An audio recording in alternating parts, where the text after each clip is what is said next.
Notre Dieu est grand. Amen.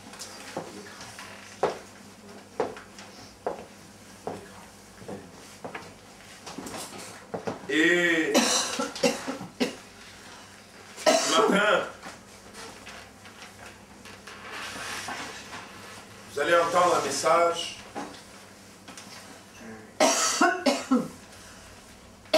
certainement, vous avez déjà entendu quelque chose comme cela. Si vous avez déjà entendu cela, ça sera comme un rappel. Et si vous n'avez jamais entendu cela, ça sera comme un appel du Seigneur. Ce message est pour chacun de nous ce matin. Bien-aimé, si on arrive à saisir ce message et à le mettre vraiment en pratique, notre vie serait extraordinaire. Le titre de ce message, c'est « Une mentalité de vainqueur ». Une mentalité de vainqueur. C'est là-dedans que ça se passe. Je ne sais pas si quelquefois vous avez suivi des interviews des sportifs de haut niveau. Ils avaient la forme physique pour gagner, mais ils avaient toujours le mental. Ils disaient dans l'interview que le mental suivait. Et puis il y en a qui ont perdu, ils avaient la forme physique. Et on leur a posé la question, non, le mental, ça ne suivait pas. Et si on a la mentalité de vainqueur, ce sera extraordinaire. Et ce matin, on va regarder un peu dans la parole de Dieu comment faire, comment saisir, comment prendre cette mentalité de vainqueur. Et si on a cette mentalité,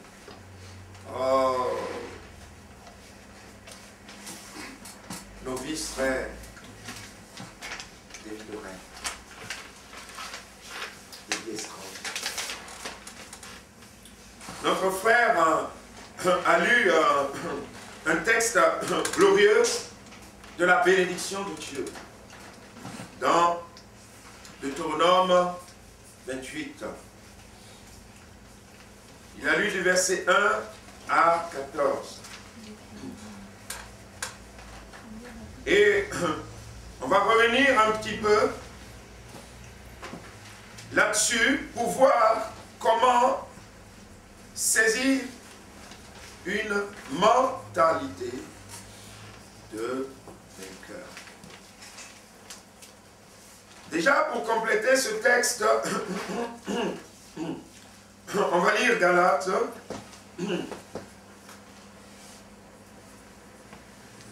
Galates chapitre 3.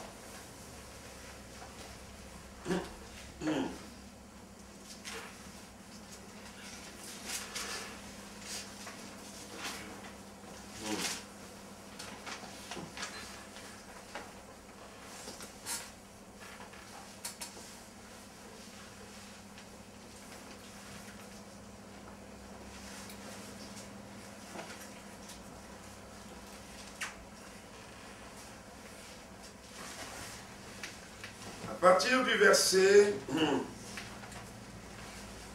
10.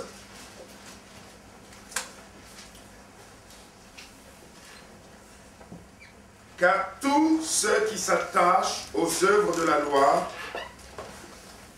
sont sous la malédiction, car il est écrit, maudit est quiconque n'observe pas tout ce qui est écrit dans le livre de la loi et ne le met pas en pratique.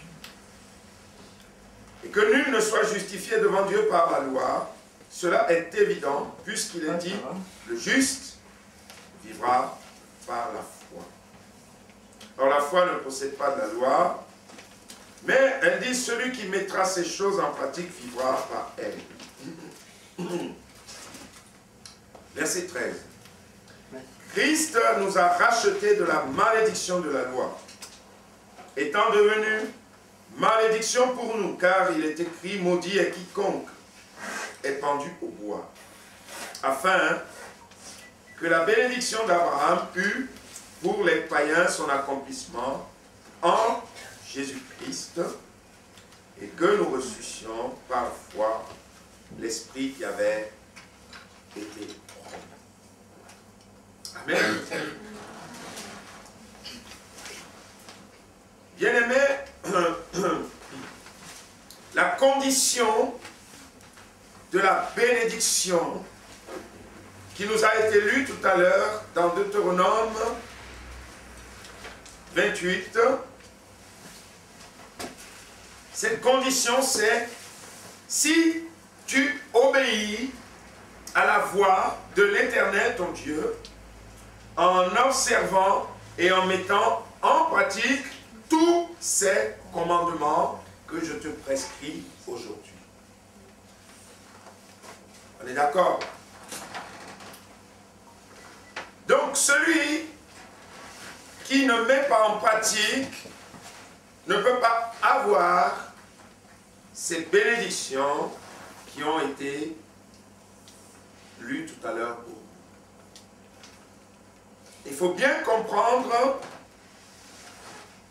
les choses qu'on va voir ce matin. On est un peu dans une étude profonde de la parole de Dieu. Dans Galates, nous lisons ce texte qui dit voilà.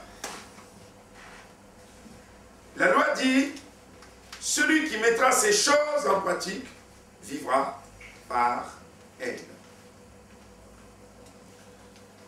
Verset 10, maudit est quiconque n'observe pas tout ce qui est écrit dans le livre de la loi et ne le met pas en pratique. Et maintenant, Paul nous amène à comprendre qu'il y a une personne qui a accompli toute la loi.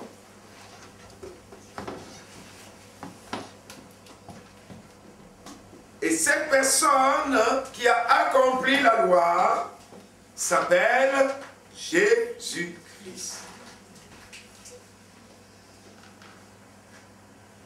Est-ce que vous me suivez? Vous avez droit à cette bénédiction si vous accomplissez la loi. Vous n'avez pas droit à cette bénédiction si vous n'accomplissez pas la loi. Et le problème de la loi, c'est que si tu pêches avec un seul, c'est comme si tu as péché avec toute la loi.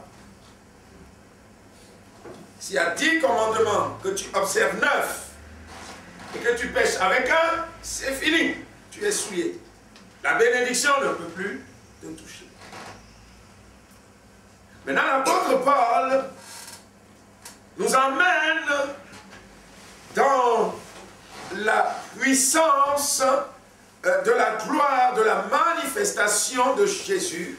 L'une des choses que Jésus a fait aussi pour nous, c'est que Jésus a accompli toute la loi pour nous.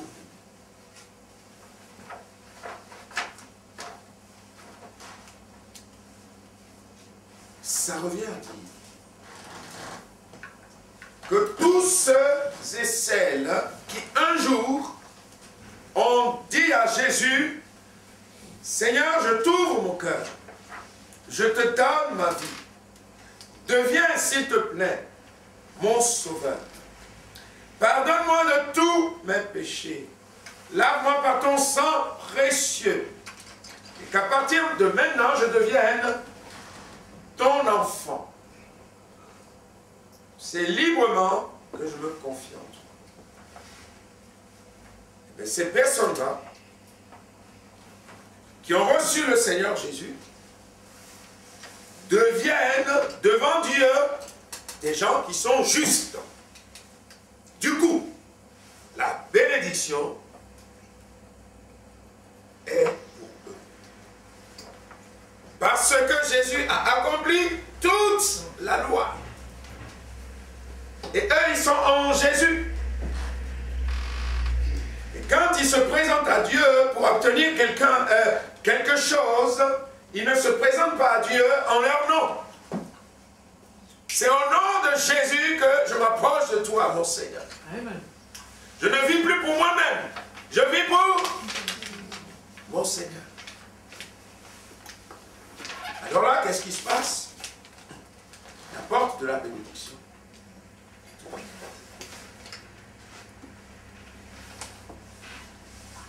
Et il faut que ce matin, par la grâce de Dieu, nous puissions vraiment enregistrer et demander au Saint-Esprit de nous aider dans le quotidien, de nous rappeler pleinement que ceux qui sont en Jésus-Christ, ceux qui vivent en Jésus-Christ, eh bien, toutes ces personnes sont regardées comme des hommes et des femmes pouvant hériter de la bénédiction. Tu peux avoir la bénédiction ce matin, mon frère. Ma soeur, la bénédiction t'appartient ce matin, hein, si tu es en Christ Jésus. Amen. Parce que la bénédiction est pour tous ceux et celles qui sont en Jésus. Amen. Il a tout accompli. Il a accompli pour toi la gloire. Et on va voir un peu ce matin en détail. Et c'est un détail qui est toujours trop petit, parce que la parole de Dieu est tellement profonde. On peut passer des jours et des jours et des jours et des jours sur un même texte. C'est pour ça que l'apôtre Paul, il était en train de parler du Seigneur aux gens jusqu'au petit matin. Jusqu'à il y a la parole était tellement douce que ça l'a mis en sommeil. Mais comme ils étaient en haut, il est tombé. Il est tombé. Et Dieu a fait un miracle. Il n'a rien eu. Le mort est ressuscité. Le Seigneur a posé sa main. Gloire à Dieu. Et ce matin, on va aller un petit peu pour voir. Bien-aimé, ouvre ton cœur ce matin pour recevoir cette parole. La Bible dit, dans cette bénédiction, si tu obéis à la voix de l'Éternel, ton Dieu, en observant, en mettant en pratique ces commandements que je te prescris aujourd'hui, l'Éternel, ton Dieu, te donnera la supériorité sur toutes les nations de la terre.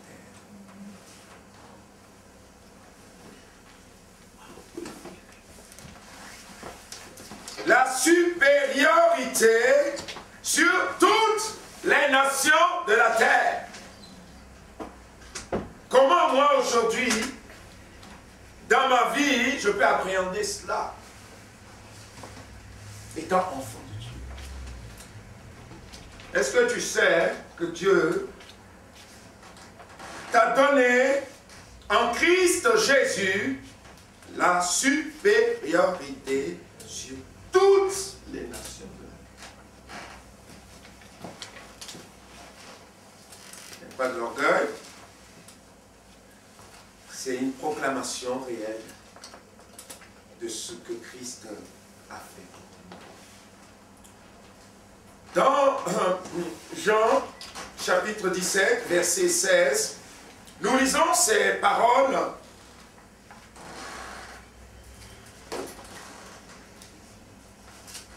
Le Seigneur va dire, ils ne sont pas du monde. En parlant de ses disciples, comme moi, je ne suis pas du monde. Dans Jean, chapitre 15, verset 19, la Bible nous dit, si vous étiez du monde, le monde aimerait ce qui est à lui. Mais parce que vous n'êtes pas du monde et que je vous ai choisi du milieu du monde, c'est pour cela que le monde vous hait. La supériorité sur toutes les nations qui sont sur la terre, parce que vous êtes des enfants du ciel. Vous n'êtes pas du monde, bien-aimés.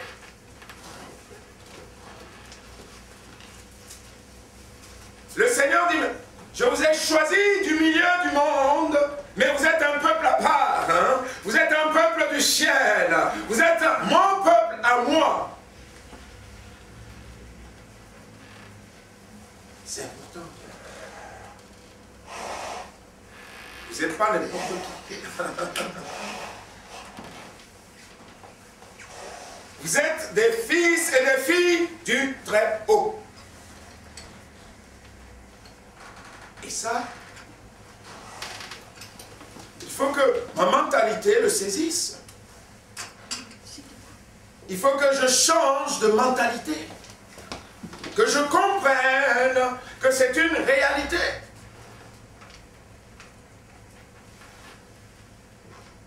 Certains peuvent dire, oui, mais le Seigneur le disait à ses disciples, c'est-à-dire aux 12, et puis peut-être à ceux qui étaient un peu avec eux.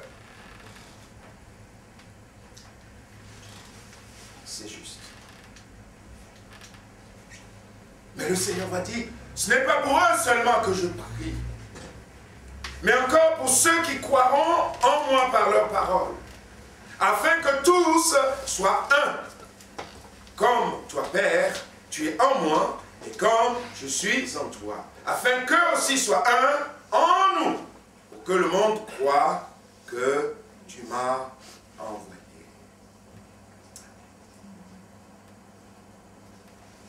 Donc, des disciples, nous avons reçu aussi le message aujourd'hui. Vous êtes des enfants de Dieu. Vous n'êtes pas des enfants de la terre. Alléluia. Le monde entier gît sous la puissance du malin. Que ce soit de l'Afrique, en Europe, en Inde, partout, le monde entier, nous dit la Bible, 1 Jean 5, verset 19, gît sous la puissance du malin. Mais maintenant, dans ce monde où le malin domine, où le diable domine, et Dieu va parler, par sa parole, il va sauver des âmes, et il va faire d'eux des enfants de Dieu. Ils deviennent des citoyens du ciel. C'est ça ce qu'il faut saisir. On a la supériorité.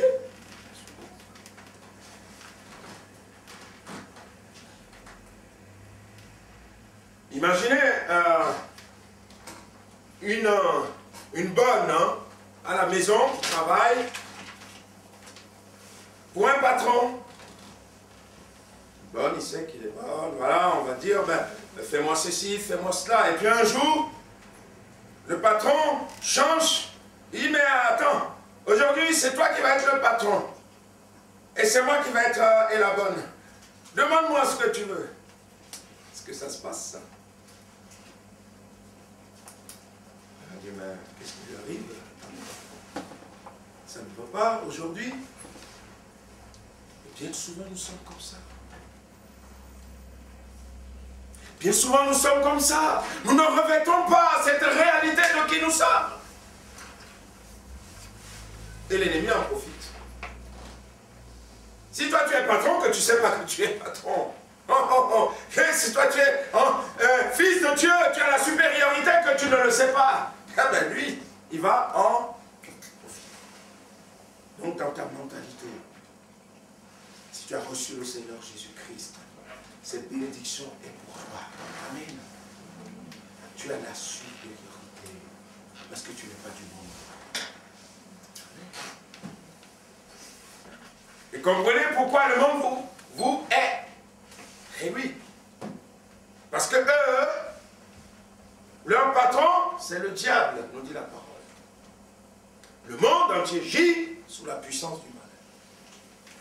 Si tu es sorti par Christ, alors là, tu deviens réellement enfant de Dieu. Amen. Hein? Et donc, ça fait partie des bénédictions. Au verset 2, dans ce qui a été lu, il y a une bénédiction extraordinaire. Il a dit, mais tu seras béni dans la ville et tu seras béni dans les champs. Et on l'a lu tout à l'heure, 28, versets 2 et 3. Tu seras béni dans la ville et tu seras béni dans les champs. Ok. Maintenant, qu'est-ce que nous dit notre Seigneur par rapport à cette bénédiction? On trouve un texte extraordinaire. Dans Matthieu 28, Jésus va dire au verset 19, tout pouvoir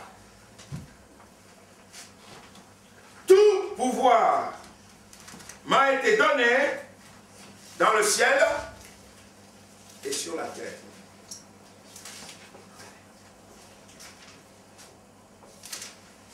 À la ville et au champ, est-ce que c'est sur la terre?